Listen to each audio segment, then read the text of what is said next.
Russ and Deron, I think people are interested maybe in the kind of the process. Can you guys talk a little bit about what is the process for you guys as professional letterers? How does the work come to you? I started out in comics right before the transition from physical to digital media. And so everything was still drawn on physical boards that were like this big. Lettering was either done on the boards or it was pasted on later if you were trying to catch up on your schedule. But now I think almost everything is digital. So what's the usual process? Like at what stage is it at when it comes to you? Do they send you the script and the art digitally? And then who are you dealing with for the most part? Deron, you want to go first? Well, preferably we'd have all the finished art and everything like that, the colors in. But most of the time we're working on the letters simultaneously as the colorist is working on the colors. And so typically we'll work letters over inks, and we'll get the inks, we'll get the script, and start to go to town in Adobe Illustrator, preferably if you have some sort of a vector program that also works. But Adobe Illustrator is probably the most used program that we used to work in. And basically it's just, a matter of just copy pasting the text in, creating the balloons, sound effects, and everything like that inside of the program. And handoff is basically we're removing the art that's on a separate layer and just sending in the balloons and the sound effects and every other piece of lettering, sort of in the same way that the traditional artists were working over vellum and they'd be pasted on top of the artboards. Well, that's what we're doing with the lettering. We're taking those files and they're being composited on top of the colored art when that comes in. And so that's what we'll deliver to the client. I was just going to say, along the way, I will deliver a PDF of stories just for proofing.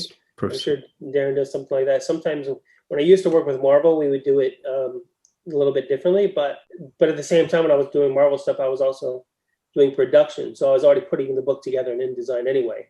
So it was easy to just export a low-res PDF that they can pass around and look and do their copy editing or whatever. That's another thing, is sometimes I end up doing copy editing. I try to as I do the lettering.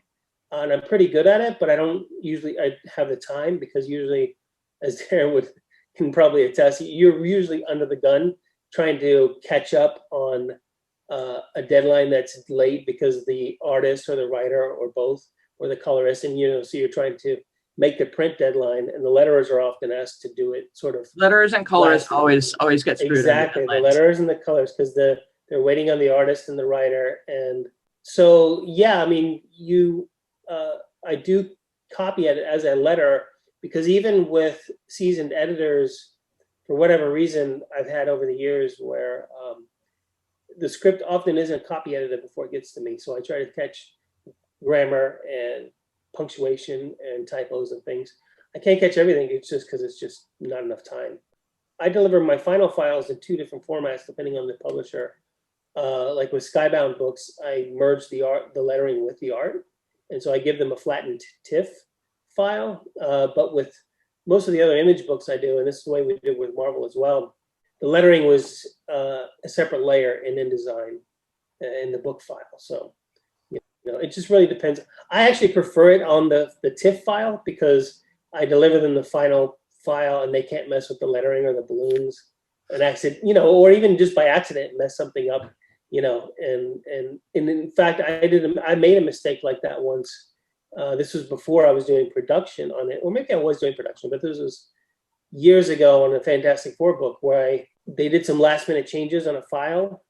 I uploaded the file and nobody caught the fact that when it updated the lettering file, it threw off the alignment. So most of the lettering wasn't on the page, and it actually went to print. So, I mean, it was my fault, because I didn't see it. But at the same time, it was just one of those things where that's the kind of thing that always kind of, that's one of the reasons I like to deliver the art on the final TIFFs. So you guys are it sounds like you're primarily dealing with editors in this process, and less so with the other members of the creative team. Is that right?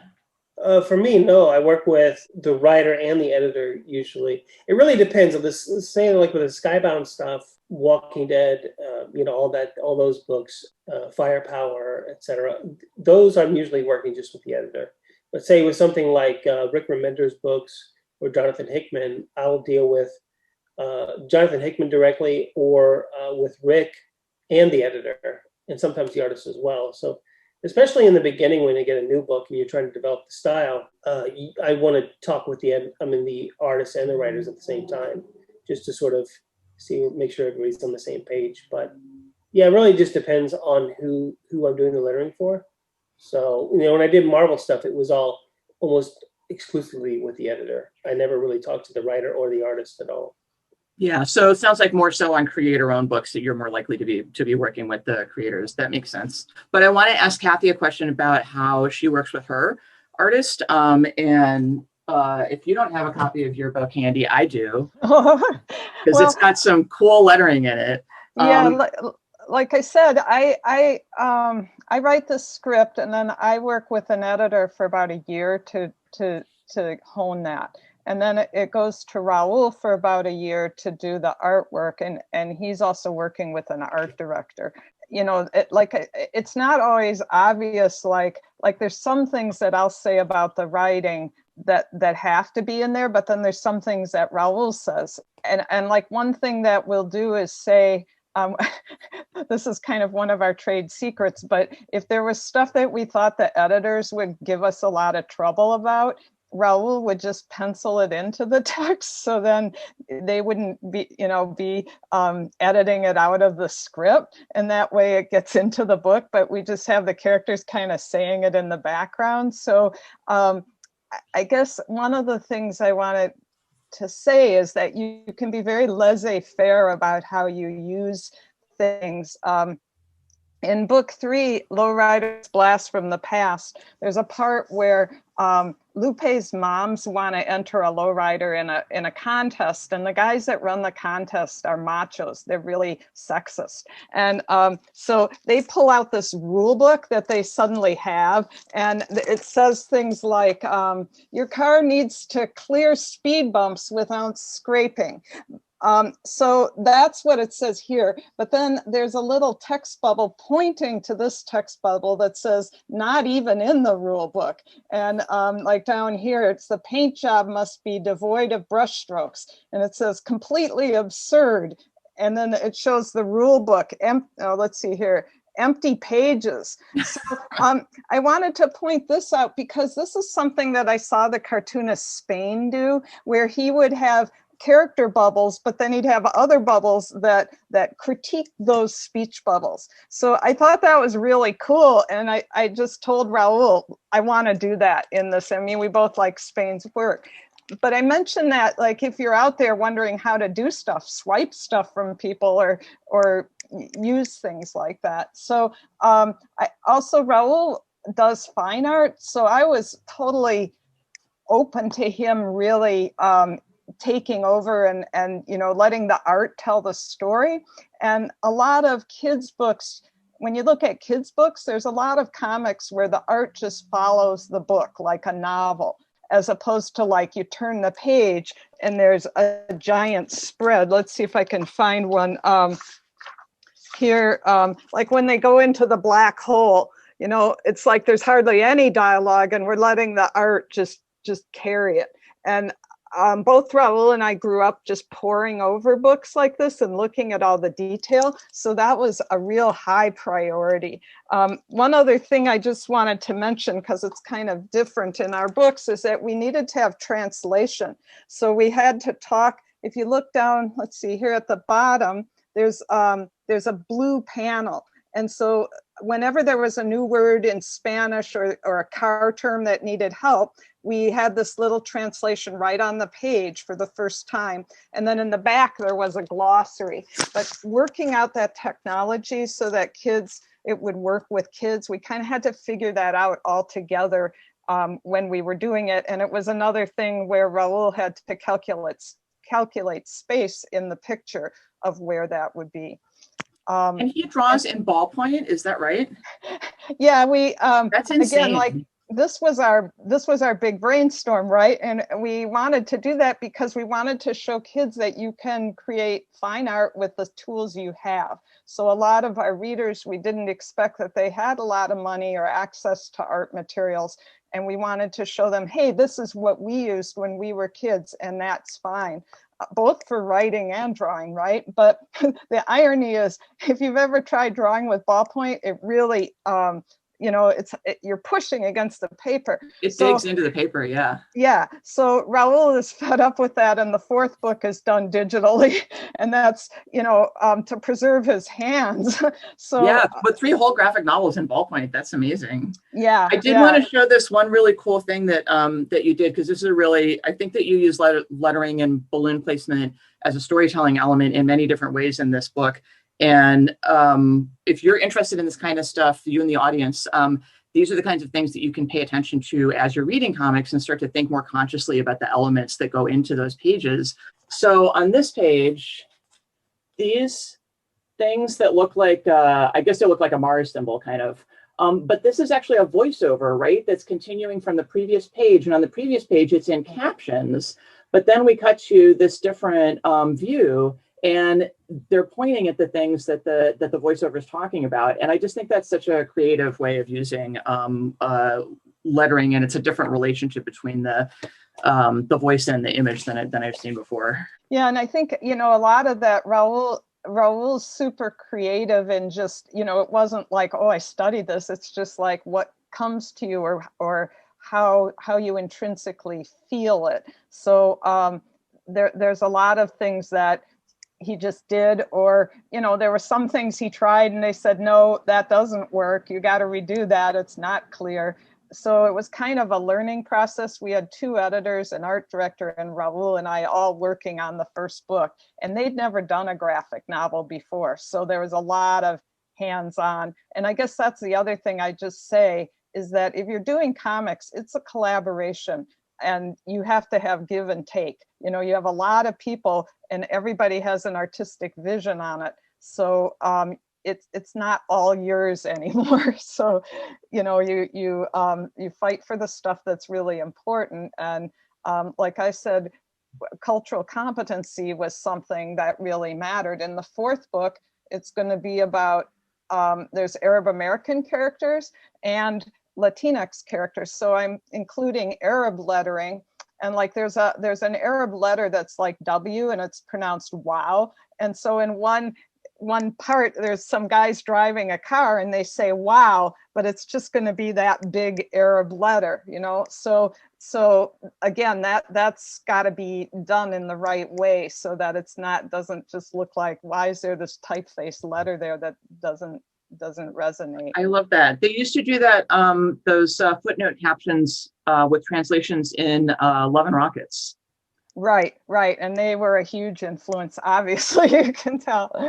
I want to ask Deron about this specifically, because one of the reasons I hired you for Sleepless is because you choose a different font or style for every book you work on, or at least at the time you did. You should start with this, but how do you pick a font for your strip? What do you think of fonts that are generated from your handwriting is the question. For font choice, I usually look at the art itself and look at the line work and try to figure out how to best match that. So if the line work is really thin, I'm looking for thinner fonts. If it's something playful, cartoony, then I'm thinking about fonts that are playful and cartoony. So you sort of think about what the visuals look like and match the typography to that. And like you said, I try to do different fonts for different artists. So it sort of feels like the artist themselves was lettering it. And so even though we're picking from a library of fonts, the font should identify closely with what that artist is doing on the page. Yeah, I think the other thing to say is sometimes you want the font to kind of disappear. Like you don't want to use, there's obvious jokes about certain fonts that are so, they stand out so much that you forget that you're reading the story. You're just like, and I think that sometimes the handwritten fonts, like you can mean them in a good way, but you want to be careful that doesn't detract from the overall look of the story. So, you know, it might look like you're handwriting, but if you're writing, you know, a super serious story or a super funny story, does that style really work the best for what you're trying to say? I Yeah, want we to. used a cursive font for a whole series of captions in some stories I did with my husband a long time ago, and I really wish we hadn't because they're actually kind of hard. They're actually kind of hard to read. There's a lot of other considerations that go into what the lettering, it's the look of the lettering and how it sort of goes with the look of the art. One thing that has sort of changed recently is that almost all comic books in the, you know, the golden age, the silver age, and the heyday were printed with all uppercase lettering. And this was actually more of a technological thing. It had to do with the printing process. And that became kind of the standard. And only recently have people started to shift and make a decision about whether it's going to be all uppercase lettering in the balloons or whether it's going to be mixed case where where it's the same as you would write a sentence. So that's another decision.